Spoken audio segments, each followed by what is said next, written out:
it helps that the number one face is a dude that needs an interpreter so you can understand what the hell he's saying in this country.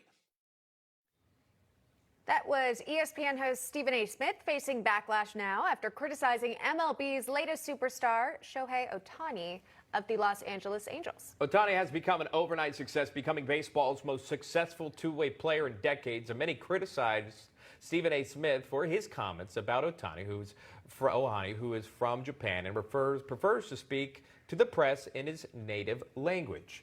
Joe Collins and Scott Walker, our panelists, are back. Let me just get the facts out here, and we'll chat really quick. If you're familiar with Stephen A. Smith, he speaks his mind, and he's been around for a long time doing it. But he did backtrack those comments after that show.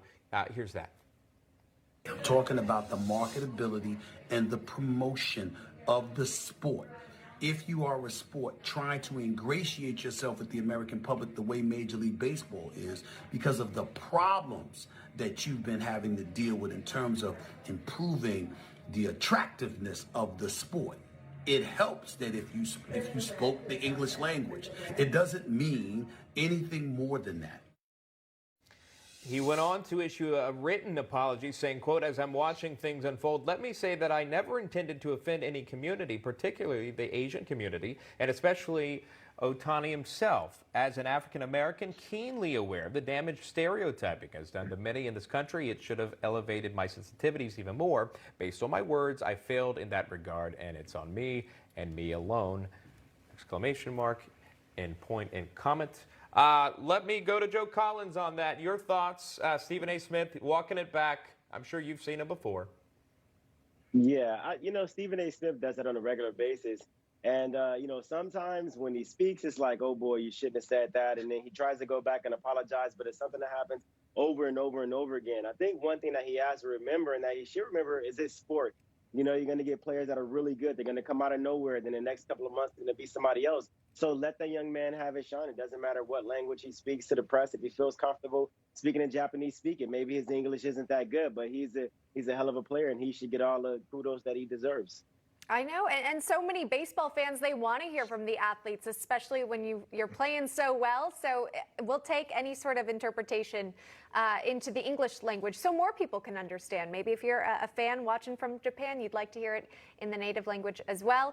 Scott Walker, I got to admit, I don't follow as many sports-related stories unless they somehow make their way into the news cycle. Is there a lesson here that we can all take away maybe from how this initial comments came out and then also the apology?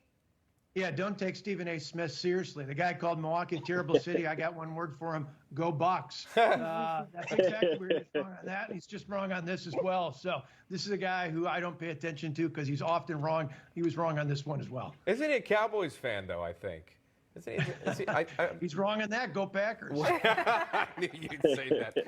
But Reckenberg had a point because, following sports and getting into politics is actually happening tonight. The big All-Star game. It's supposed to Cobb County would have loved to have seen it. Cobb County in Georgia, where the game was going to be played, their businesses would have loved to receive the support financially there, and they're not going to. It's going to be in Denver, and it's going to happen tonight. And even pushing it farther, what's going to happen is you're going to see the RNC's commercial that they've invested a lot of money in again tonight, hitting back on the other part of the party. Scott Walker, your thoughts on that?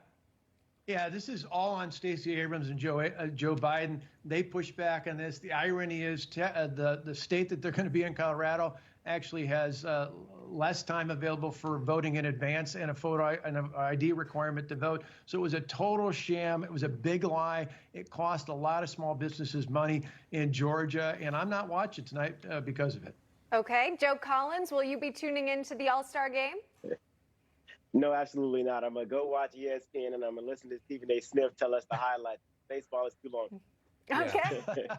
Yeah. All right. Well, sometimes I feel like this show's kind of long, but we appreciate everyone and our panelists sticking through it with us.